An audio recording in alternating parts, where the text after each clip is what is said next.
Good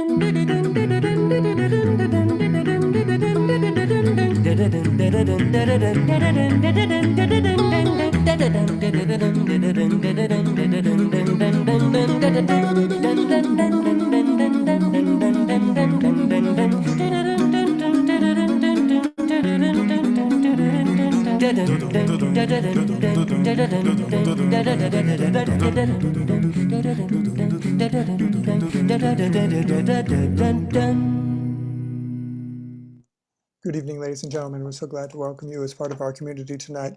Please note that this webinar is being recorded and distributed live stream. By entering this virtual meeting room, you give your consent to be recorded and distributed by Simeon Moro EU and other third parties. If you prefer to not be recorded, please turn off your camera and microphone and/or go to the Facebook Live video feed, the link to which I'll now place in the chat room. For a better experience, please turn off your microphone and set your video to gallery view. Tonight, our featured guests are Arsentiy Kharitonov, a pianist and composer, Cicely Parnas, a cellist, and Peter John, alias Spearfisher, a pianist and composer.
Welcome, Arsentiy.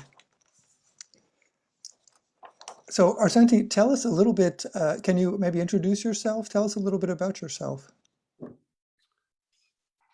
I'm a Russian immigrant living in Texas, in Dallas, Texas. I play piano.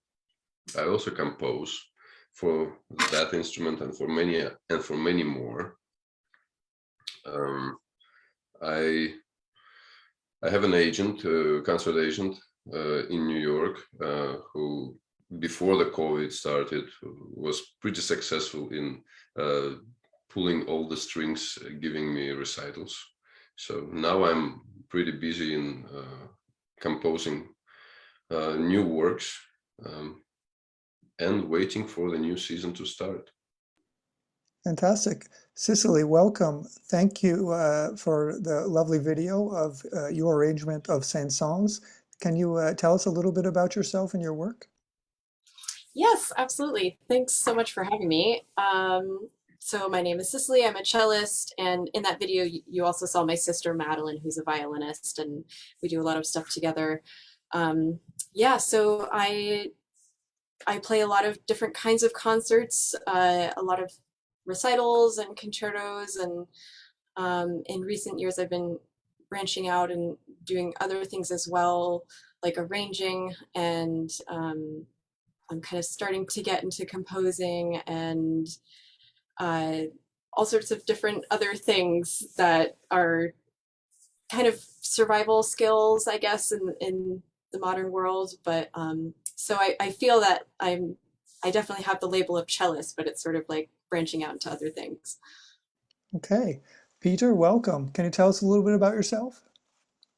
Yeah, hi, my name is Peter John. I'm a pianist, composer, and music producer here in Minneapolis. I make all kinds of different music. I trained as a pianist, and then I sort of transitioned into doing composition and music for TV and film and that kind of thing. So that's sort of where I'm focusing now. I work a lot with singer-songwriters. I work a lot with Cicely as a cellist, and yeah, I do a lot of different types of music. So yeah, but it's great to be here. Thanks for having me. Fantastic. Let's take a look now at a video of Cicely and Spearfisher, the Elias of Peter John. Every dream I ever had, blue and shaking, like an endless ocean of dreaming and waking. Am I dreaming?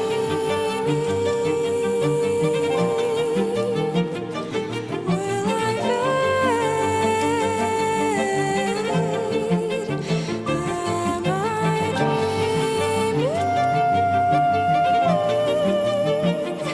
Did I borrow this air, borrow this time with you?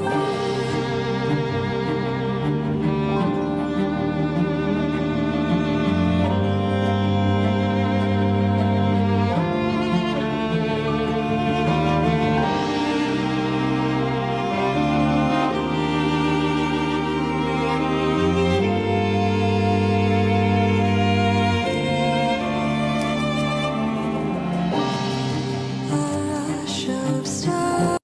Fantastic. So tell us a little bit, Peter, about this dream video that you made with Cicely. So that is a whole lot of stuff going on there. You're next to a grand piano, but don't seem to be using it. You're using some kind of electric iPad or something. Yeah, I can actually show you what it is. It's right here. So this is a little device that can play all kinds of different sounds on it. I don't have anything particularly exciting queued up right here, right now, but yeah, you can play all sorts of different. You can play like a regular scale on it. You can play it as use it as a drum pad, but it's used to control virtual instruments in the computer. So let's get my focus back there. Might not happen. But yeah, so anyways, maybe I could show you a little bit of what this track looks like behind the scenes. So I could show you what it looks like when you see it on my computer screen, and I can show you a little bit about that. Is that okay? By all means. Okay. Oh, can you enable participant screen sharing?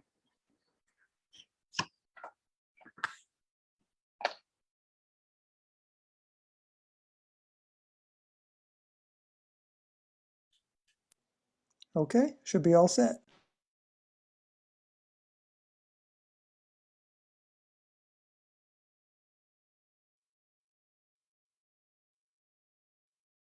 Peter, we're not hearing you right now. Okay. Oh, thanks. Okay.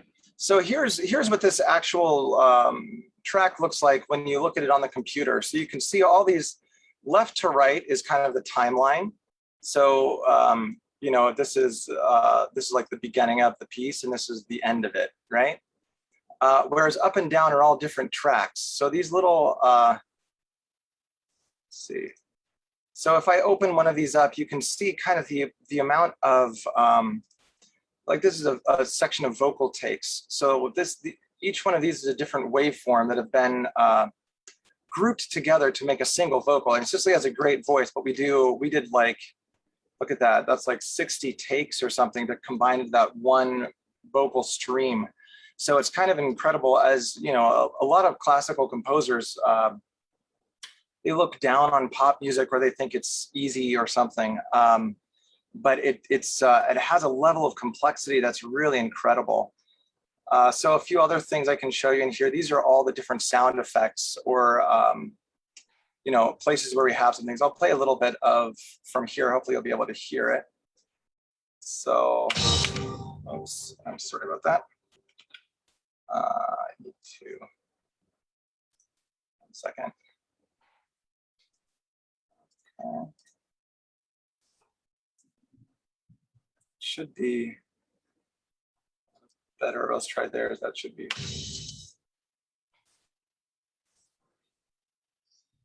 Oh, you know what? My audio interface is not working, so it's not going to be able to play these sounds very well. So Peter, so can you explain a little bit what we should be hearing? We would be, one of those is Cicely's voice, the other one's the cello. Yeah, so these, these are all the different pieces of sound that actually make up this this piece. So this right here is a this is a violin part, but I know it's gonna be, yeah, it's gonna have all kinds of problems that right now I would have to restart my computer. Just your luck, right? But this would be the violin part that we heard, and this would be the cello part. For all those synthesizer sounds or the things I'm playing on this lighted pad over here, these are all like virtual instruments that can be played just like a piano. So I thought it'd be kind of cool to show you what that looks like, at least, even though maybe if we can't hear it right now. But so how many parts, at one point in time, how many different instruments or parts are happening all at once? in this particular one, we're probably having like 15 or so. So, if it's like a small, it's like making your own little chamber orchestra. So any of these, you'll see all these tracks that just kind of go on forever here are all different types of sounds, but probably 15 or so at any given time. And so there was one part where we made sort of a choir together of our voices. And so we would record different parts and then put them all together, and we had a choir of us. So once you put all those together, you can end up with quite a lot of different things happening all at once. So is that how that Right. works, Peter? That it's one item at a time that you record, Yep. you think about, and then you just put them vertically together and then they sound together. Exactly. So in this one, I think of it like the Spearfisher Tabernacle Choir, which is just me singing, different layers over myself. So in that the chorus section, you can hear this group of me's singing in the background. But it's a process of layering. So this type of composition here, I'll just go ahead and go back to my face here because it's not too exciting over there. This type of composition is very, very different than traditional composition. It's almost more like you make a pastiche of sounds or like a mosaic of stitching things together. And the art is really about finding timbres. So it's like, whereas the orchestra is a set group, anytime you're creating something with digital sounds or like a digital orchestra, or even real instruments combined with digital sounds, you end up creating your own ensemble. So that's I think an interesting way to think about any type of music you hear on the radio is as So in other words, Peter, just three of you, Cicely, her sister, and you, recorded yourselves who knows how many times on Right. that program, and that's the music we're hearing. So I'd like to give the word over to Arsentiy Kharitonov.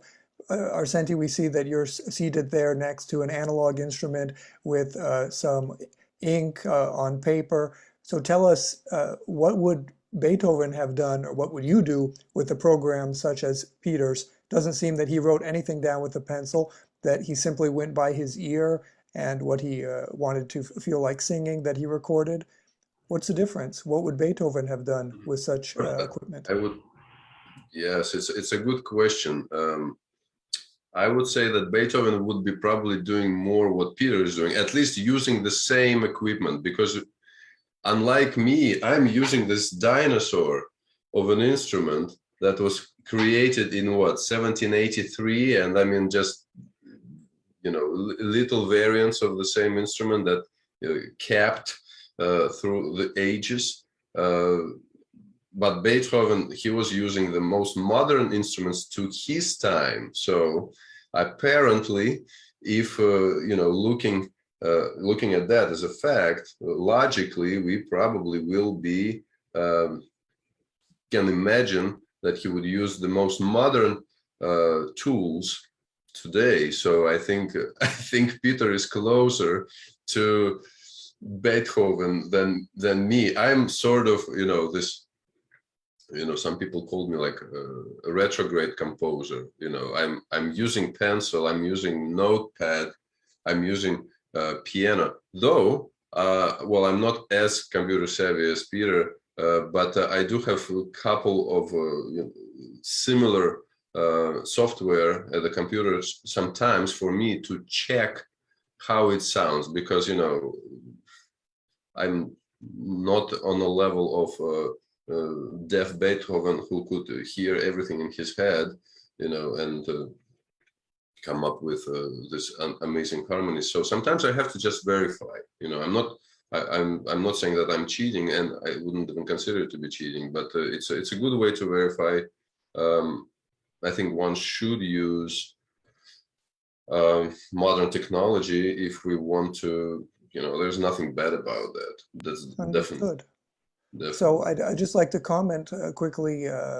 We've had several guests on the show who have exclusively used those kind of programs actually to produce the music. So Caio Amon using his software to create the orchestra that was recorded for a film.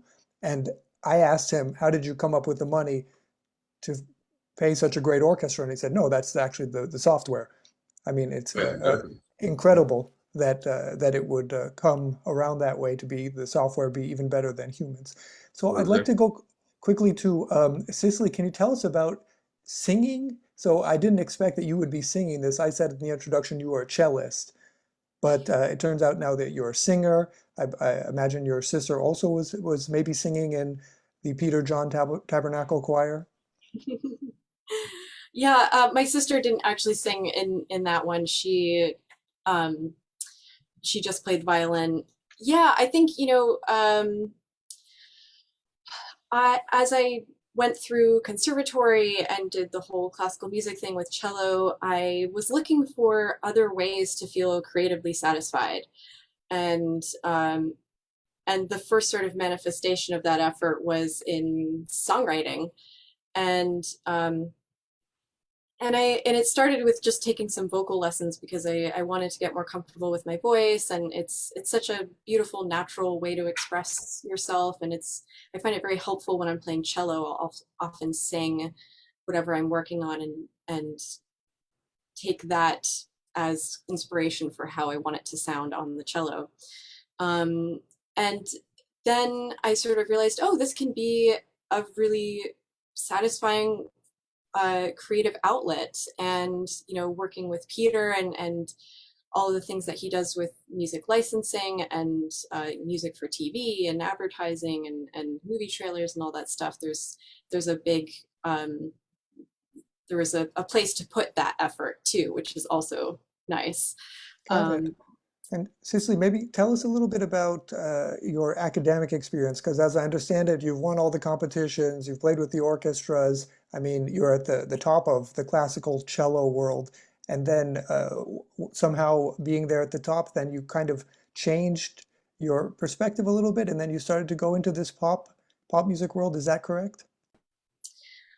Well, I guess I certainly haven't left classical music. It's still a huge part of what I do.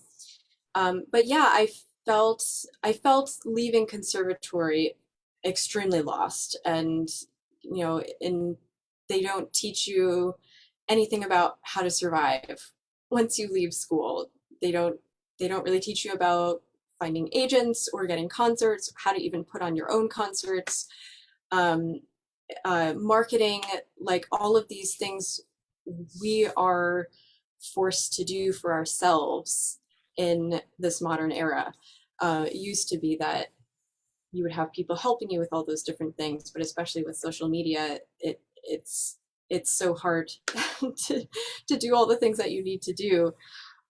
So I started looking in other places to find help with, how do you make a website? How do you make content? How do you record yourself? How do you do videos? Those are part of the currency today. You need to have content. And they're very difficult to do yourself, but they're also incredibly expensive to get someone else to do. So, and I've found that presenters don't want to hire you unless they see a video of you playing. So I was like, okay, I need to learn how to do all this stuff. And so Peter was starting to get into music production. And so we started hanging out more in like the recording studio scene, and we met a bunch of people there, and I learned a lot of skills. that were extremely helpful in the classical world. And yeah, so and through doing that, I found a lot of other really interesting things, and I feel like they all really complement each other really well. And I really enjoy the kind of like blending that can happen when you mix the strengths of classical music with the strengths of popular music. Wonderful. Let's take a look at this next video then of you and Peter, Indiana teenagers.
Wow. So, Peter, I don't imagine you were helping Cicely do her final exam at the conservatory with that. Yeah, right. It's pretty different. So, you know, as as you see there, we're using so many tools that just don't exist or aren't addressed by classical music. But then we're trying to bring them together within sort of these frameworks as well. But yeah, it's in this particular video, what you just saw was, at first I was just dropping these, grains of rice in a bucket of water, recording it, and then looping the sound. So everything from the beginning was all created live and in real time, but just with the sound repeating every, 8 bars or so to create this kind of thick texture. Yeah, so that's how we did this one. It's Cicely, how was this piece produced? There was makeup, there were props, a lot of electronics. I mean, how did you get started on that, and how did you end up with that? Well, so we created this video because NPR was having a contest for their Tiny Desk concerts. So we made a video as an entry. And so, when you're like you're trying to individuate yourself in some way from from a ton of people. But yeah, I mean, Peter should talk about the song because it's a song that he wrote and is off of his first album as a music producer. Yeah, so this is on this album called Thin Space. I wrote that album as kind of a companion to my brother's science fiction novel that he wrote, and it follows along with the story of this kid as he kind of breaks away from his parents in this dystopian future, and each piece is related to a chapter in the book. It turned out my brother never released his book, so it's still kind of, you know, you have to kind of, I don't know, imagine it. I said I'd release my album because I finished it. There's, you know, you never finish the book, but it's, you know, yes, but it was a real, creating all that stuff is a real process. So, you know, making these looping devices that turn on and off at the right time, sounds that change at the right time, and creating a live set of being able to perform something like this, a piece of electronic music, is really difficult. You run into all kinds of problems. I've had, you know, computer crashes on stage and all types of horrible stuff. I would much prefer to just play piano in a live performance. It's so much more reliable. And at least then I just have to blame myself and I didn't practice enough, you know. But with all this stuff, we had to practice it, and you have to make sure that you're prepared, you know. So I found so many things that I was trained well for with classical music, and one of them is the preparation and learning how to practice and learning how to create something that you can bring to life. And I think those skills are invaluable. So being, you know, having the experience as a classically trained pianist within a world of more modern pop production, I find that I get a lot more opportunities because most people in the field of pop music have zero relationship to classical music and zero training. So in some ways it's a big asset, but then in other ways I look at all the training I got, you know, and I have a doctorate in piano performance and composition. So, you know, I look back at this training and I think, there's so many things I wish I could have learned. And one of the biggest is improvisation. I just always improvised my entire life. And that, you know, but that is a skill that I feel like I could have really developed even more. So, you know, that's one area that I thought about in terms of art education. Okay, so let's go to Arsentiy. This is a video. This is his violin concerto. He's at the piano with Julia Bushkova.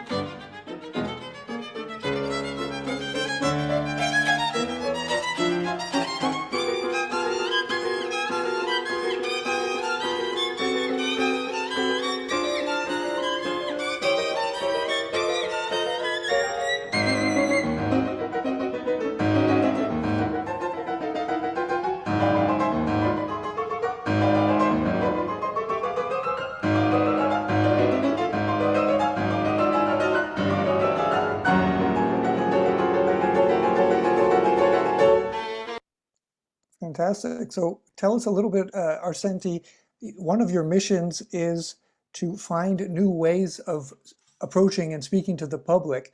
Tell us, how is this music that seemingly vary in the classical music tradition, how is that new and speaking to the public in new ways? Very often I've been told that my music is very old and that I should retire, and that especially by composers in various colleges, the composers that officially consider themselves to be at the forefront, avant-garde composers in classical music.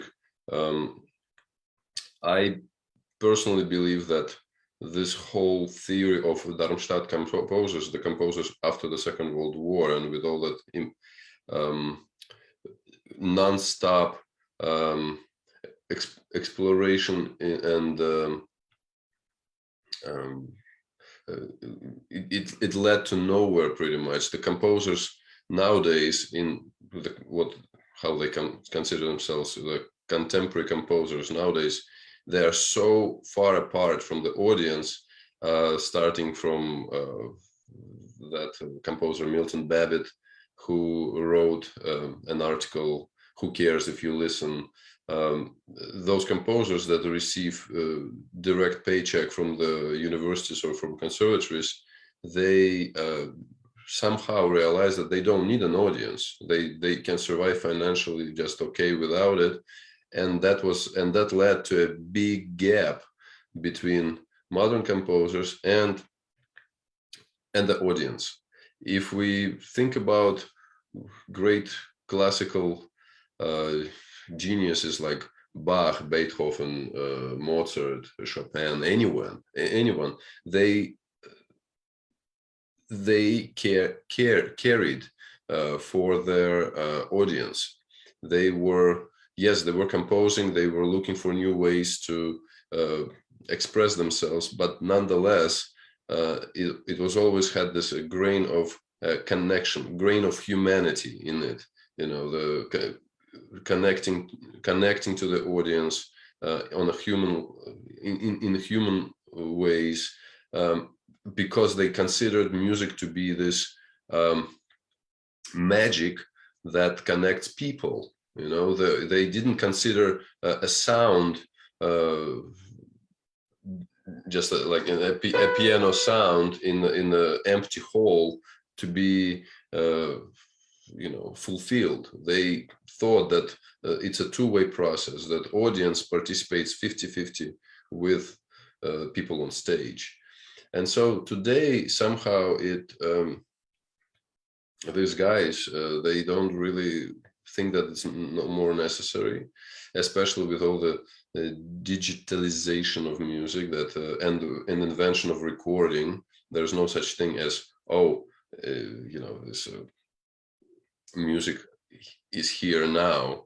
You know, they can actually already think that they can put it on the wall like a painting. You know, anyone can, you know, turn on their iPad or computer and listen to something. You know, everything is recorded, pre-recorded, etc. So what I'm trying to do is I'm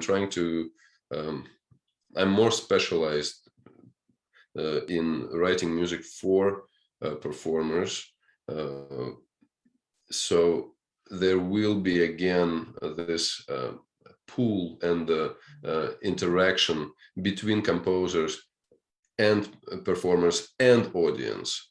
There has to be back some kind of magnet back to the stage, because classical music is right now how it is now. It's a it's a museum. It's a very dusty museum. Well, not dusty because everyone is polishing their notes. Okay, everyone knows how to perform Hammerklavier Sonata today. Music became very institutionalized. Everyone knows all about performance practice. Look how many competitions there are there, and you know, this Paris Conservatoire model where every musician nails their notes 100% and being as clean as possible and as fast as possible. It becomes very sporty.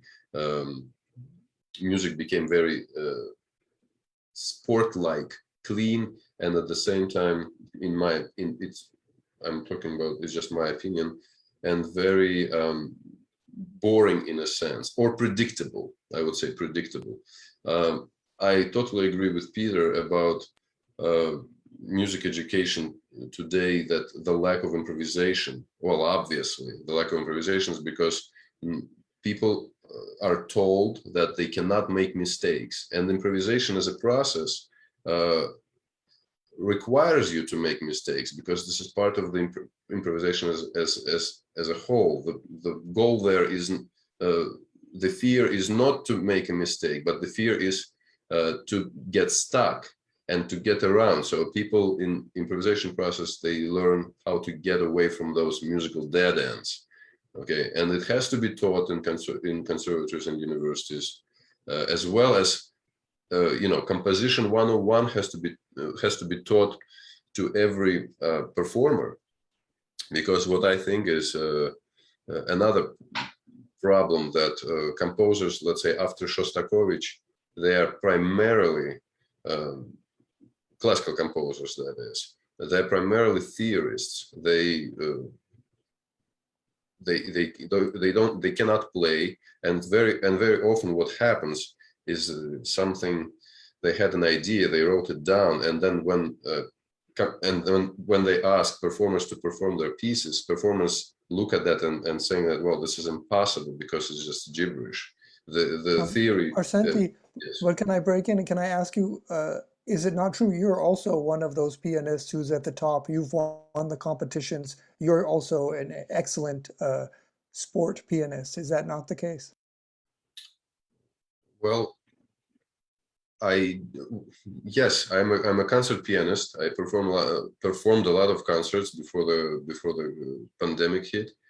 Um, I would not consider myself to be a great competition type pianist, because I sometimes very often go and go over. I'm not as balanced as competitions require pianists to be, or any musician to be. I For me, it was never a goal for me to play as clean as possible. I'm more of the person who would like to deliver a message and make an effect,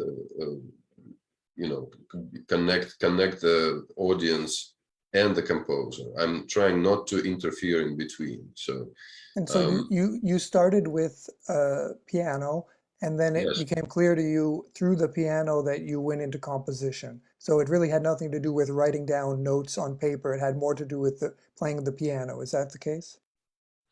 Yes, well, the first is I really wanted to make sounds. That's to make a sound. That's the first thing. The piano is the medium for me as a musician to music.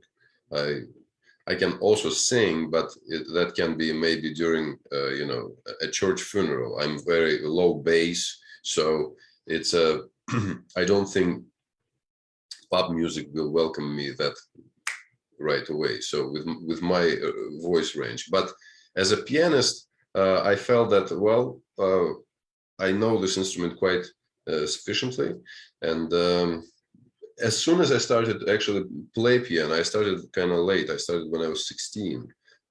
My whole music career started, education as well. I right away went into improvising and composing, because, well, in fact, I always liked it more than just learning somebody else's notes. So that's how it always happened. I mean, in fact, in a sense, I think, and I'm sure Peter and Cicely will understand. It's always great when you can come up on the stage and you don't have any music, didn't prepare anything, you didn't practice, but you still can sit at the piano and play something, or sit at the at any instrument and be able to deliver some musical result. It's my friend in Russia, he said very interesting thing. Music education is fried at the moment because we have, well, in Russia, that is 7 years of music school, 4 years of college of music, 5 years in the conservatory, 2 or 3 years in like DMA or master's degree. And then when you're on stage and your music, sheet music being blown out by an air conditioner and the music is over. So there is some kind of problem there, So the conservatories and universities, they have to completely rethink how they teach music Okay. and they, yeah.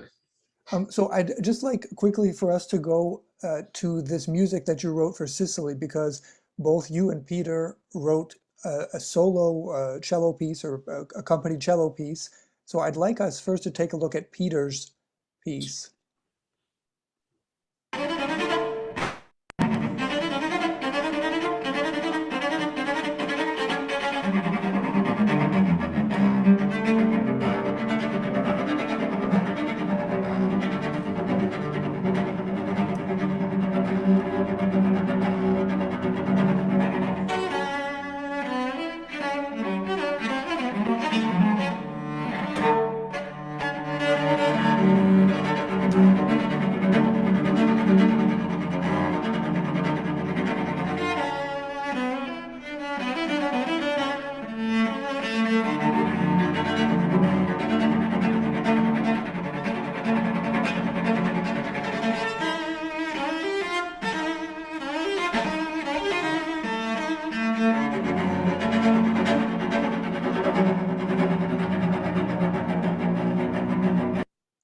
Peter, so tell us a little bit about composing this for Cicely. This seems to have almost nothing to do with any of the music that we heard from you before. Yeah, this was so much fun. I mean, Cicely is such a fantastic cellist, and this we wrote these pieces. She played it in the Kennedy Center, and then a few other Merkin Hall, and then in Boston. But yeah, I was, it's funny because sometimes you can hear from me very, like you said, very different sounding things, but as like an improviser playing improvising on piano, you can often make very brash or harsh sounds, and you can also make very tonal landscapes. So it's just different tools and then different outcomes. But once yeah. But this was so much fun. I had a great time. I was playing cello some myself, and we would just experiment with Cicely. I would sometimes like just take the bow or to start pressing on her fingerboard and trying to find different sounds. And so we were kind of improvising together to create a lot of the soundscapes we made for this piece. So you go back to that idea, like you said before, that you wish you were taught how to improvise. And so even when you're writing music for another person, for Cicely, whom you know very well, then you're improvising with her. You're asking her to do stuff with the cello. So tell us about this. Do you have a similar relationship to composition as improvisation, like Arsentiy? Is that your approach? Is that how you became a quote unquote composer? Yeah, so for me, I've always improvised myself every day on the instrument. So when I got to conservatory, I realized that no one else at school was improvising before they started playing. Before I practiced, I always improvised for 20 minutes, and I'd start practicing for however many hours for however many concerts or whatever I had coming up. But this, I feel like it's improvisation is like the well, from where we like gather all of our ideas. So when composition is taught from just a sort of like a linear perspective or just on the page, that's not, we experience music orally, all the great composers could improvise. Improvisation was part of the pianistic tradition going back Chopin, Beethoven, Liszt. I mean, every one of them trained heavily in improvisation as well as everything else. And they were expected to improvise on the stage. So yet when we're training composers now, we don't teach them on an instrument. We'll teach them on a music software with just clicking a mouse. So yes, you'll have to know how to use music software in order to create music, but first you have to get this like well of ideas. So whenever I work with people, they're always like, oh, you have so many ideas. And I'm like, well, it's endless. There's so many things just from setting your hands down on the keys that you can generate so many ideas. And so if you live with improvisation as a genesis for your idea rather than something external, it's a lot more exciting. So yeah, but I feel like I have a real kinship with Arsentiy. I mean, we met 15 years ago at Louisiana International Piano Competition. We were both competing there, kind of both trying to be concert pianists and working really hard, and and we really hit it off. I thought he was a great person, and then I heard his music, and it was really fresh and inspired, and I could tell it came from the same place that my music was coming from, which is like a genuine place of like listening and searching on the instrument. So I think that's like what you'd asked him earlier about how his music relates to today, is that it's inspired by kind of your ears and your like, and it has some kind of direction. Whereas I feel like a lot of music that we hear from the universities are often kind of exercises or feel rote in some way. So Okay. yeah. So let's hear Cicely. What's your opinion of Peter's work? How was it for you? I noticed that you're performing from memory, which seems to me not often the case when performers perform premieres or new music. Tell us what's your take on this piece that Peter wrote you? Well, I would first like to say Peter was a bit too humble when you asked him about, wow, this sounds so different from the other stuff that we heard. Peter, I think, is like this one of those insanely talented people who can compose in just about any style. Like he'll sit down and he'll improvise Bach. He'll sit down and he'll improvise in a Prokofiev style. He'll sit down and improvise funk or like jazz or whatever. He can do all of it. So I just wanted to brag on him for a second there. But yeah, in terms of this piece, it was really, I mean, part of the reason that I asked him to write a piece is because of my own frustration with what's going on in classical music today, new music, which Arsentiy was talking about. I feel like we all agree so much. we should have more fights, maybe, I don't know. But I was so frustrated with hearing so much new music that didn't speak to me, that didn't have this emotional connection. And for me, that's what's most important. And I don't mean to put down any of that music, because there's like an incredible amount of intellectualism and thought that goes into it. And I feel like it's way above me. I could never understand it. But I wanted more pieces in the cello repertoire because it's small to begin with. But I wanted new pieces. I wanted pieces with strong voices, something that people could get excited about, and kind of reinfuse an enthusiasm for new music, and realize, oh, it can be this other thing too. It can be anything, really. So yeah, and working with Peter is always very interesting, because he has so many ideas. Like that's kind of one of his hallmarks, is like, oh, we could do this and this and this and this and this and this and this.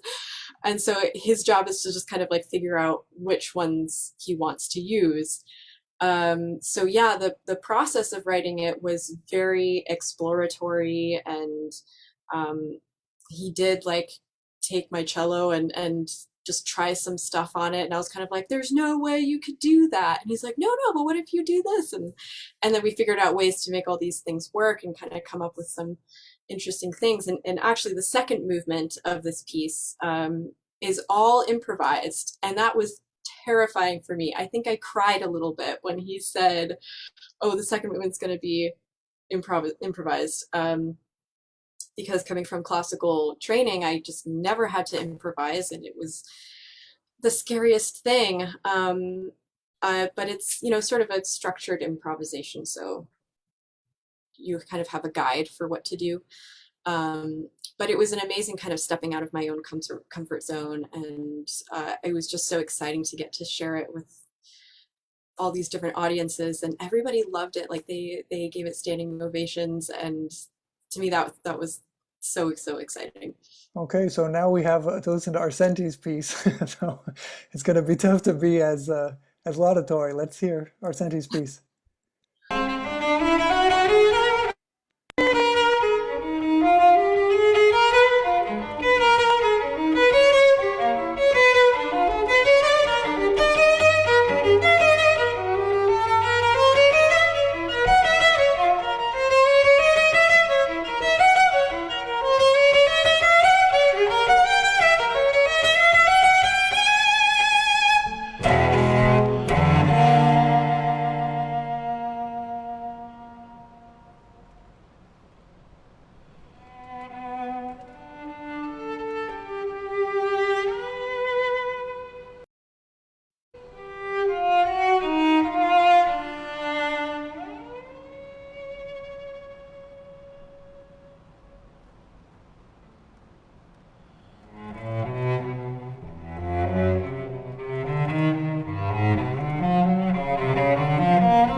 So Arsentiy, so again, very classic, very traditional, using the cello um, uh, exactly as one would imagine, with nice sounds, lyrical lines, intense passion. I imagine it would be tough to find someone as dedicated to performing it so well as Cicely, also playing it by memory. Absolutely. I have to say first that this girl who is there with red hair, you have no idea what's the caliber of this cellist. I would dare to say, she's one of the top cellists today that I know, who can not only, first of all, she's amazing. Her left hand is just mind-boggling. It knows all this, every millimeter on the fingerboard. That's one thing, because I know I can compare her, because this piece was performed by other cellists, and only later I was more and more I was appreciating that she actually even asked me to write this for her, because because after I realized that, wow, I was writing, composing there all sorts of stuff, and parallel tens and sixes and lots of double stops and lots of jumps across the entire fingerboard. She pulled it all, graciously, and on a plus, I have to say about Peter's composition. His composition was an inspiring thing, because when he introduced Cicely to me and he said, "Have you ever composed for cello?" And I was like, no. And he said, "Well, take a look," and he sent me the link to that piece where Cicely played his work. And I looked at her when she's retuning cello as she's playing, and I was thinking, like, what else can I pretty much come up with? I mean, it's unbelievable. I mean, that the whole experience, that, oh yes, there is new music. It's great, and I would like to be a part of this. I would like to get on the same bus, And it was a great just experience. Probably the first professional sort of kick for me to be a professional composer. Arsentiy, so tell us, but for Peter to compose his work, he had Cicely there in front of him, and he was more or less trying out the cello, just like in his studio, just like the Beatles experimenting with sound, like Jimi Hendrix. You, I don't imagine, did the same. No, it was not the same. Of course, I don't know how to play any bow instrument, cello included. Though, of course, I had to really learn about it. I watched, I think, tons and tons of videos of just understanding how the simple fingering works. So I had to study the instrument theoretically speaking. I had to study. I need to understand in which registers it carries more sound and which it's less. So all that. But again, when I started to compose, it sort of kind of went on the back burner, because what I tried to do, I would be improvising on the piano, but I would be improvising only with my left hand. So that was just like, okay, it sort of kind of got me related to cello as an instrument. First of all, it's a single line instrument. So of course, nothing like this, no both hands, so just one hand. Then of course, I would be sending Cicely some of the, not the final version. It was, I don't know, final, was it or not final? But definitely without bowings. So I was sending it and asking her, "Cicely, look through this. If there's something uncomfortable there, please let me know. We can always change." So I right away offered that I'm very flexible in terms of cutting chunks out from that piece, because that piece is in fact it's very it's a draining piece. First of all, it's long. It's 12 minutes long. Second of all, it's it has I explore all the possibilities of the cello there in the sense of the fingerboard, all the ranges there, Okay. and colors. Yeah. Thank you. So Cicely, quickly your response. I don't imagine you told him, no, Arsentiy, that's not possible. No, I mean, it was incredible. Like and I remember how it happened too. Peter was watching one of Arsentiy's piano pieces online, and I happened to walk in the room, and I was like, Peter, what is that? And he was like, oh, it's my friend Arsentiy. And I was like, that's amazing. Like, do you think he could write a piece for cello? And he was like, yeah, you should ask him. Like, let's reach out to him. So that's how it happened. I was just immediately drawn to Arsentiy's music just by hearing it and being like, that's amazing.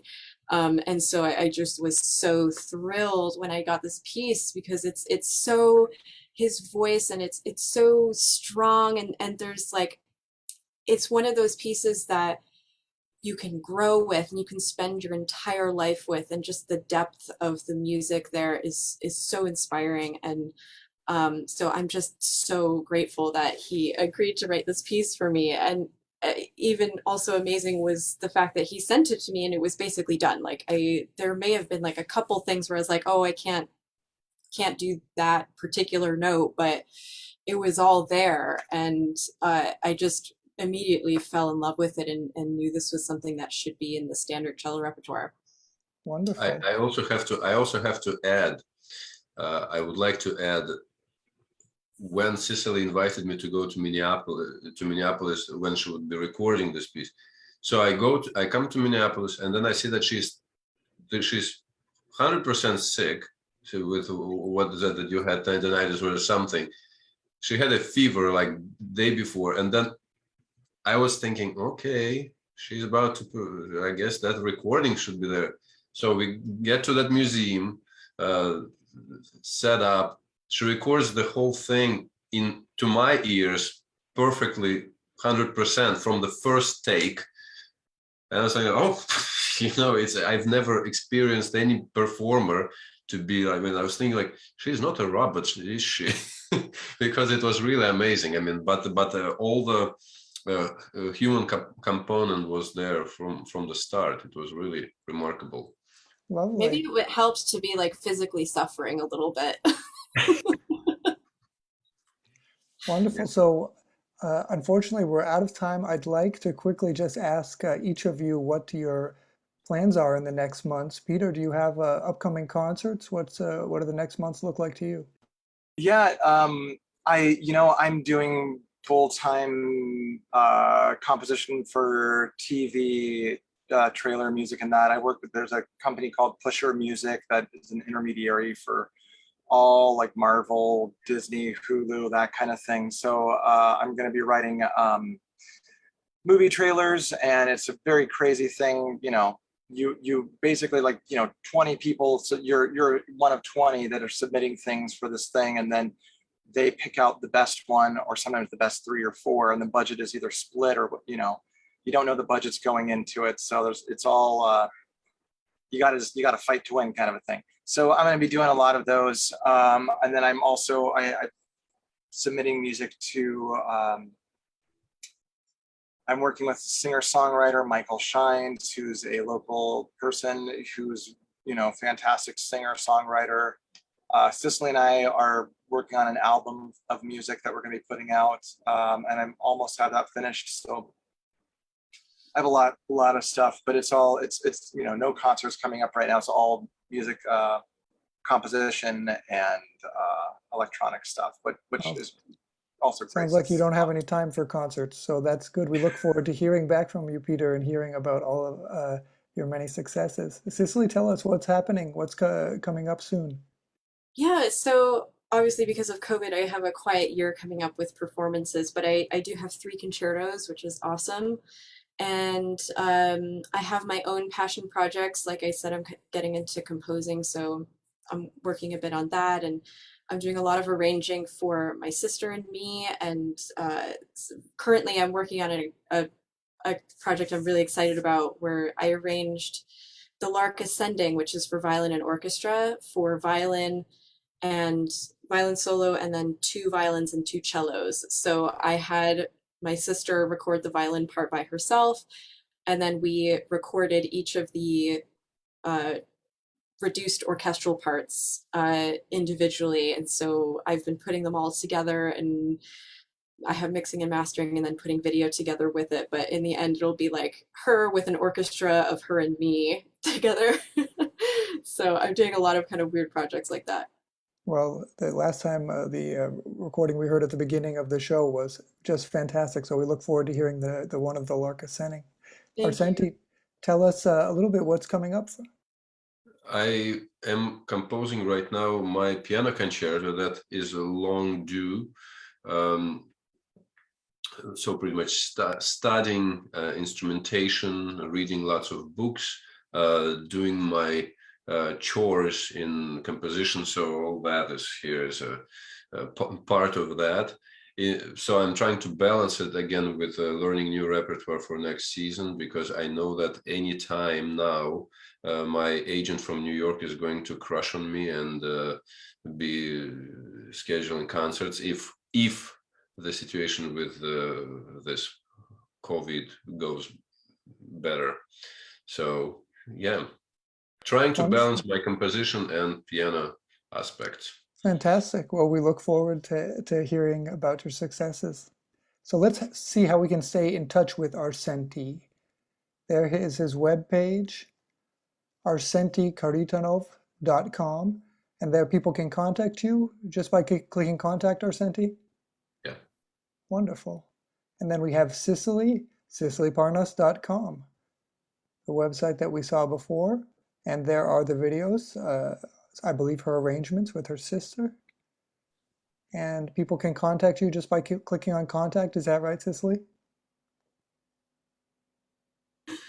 Yes, that's right. Wonderful. Okay. And then we have Spearfisher. Again, that is Peter John's alias, Spearfisher. And it is sprfshr.com. I'll copy that and put that in the chat box so everyone can see. So there we have a contact right there. Peter, everyone can contact you just on your website like that if they have any questions or comments? Yep. And you can also go to spearfishermusic.com. They both go to the same site. So Spearfisher Music might be easier to remember. Okay, wonderful.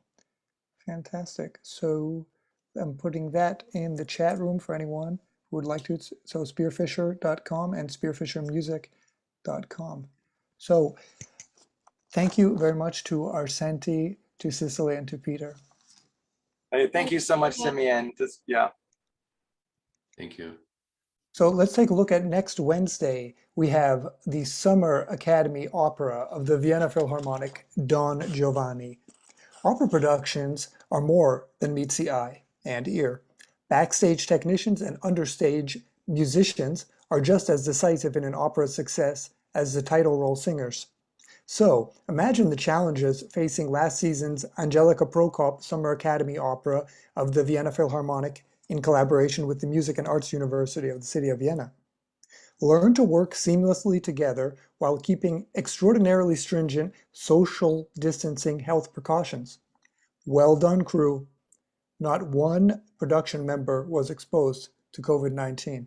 Moreover, their efforts to protect each other brought them together as an artistic family.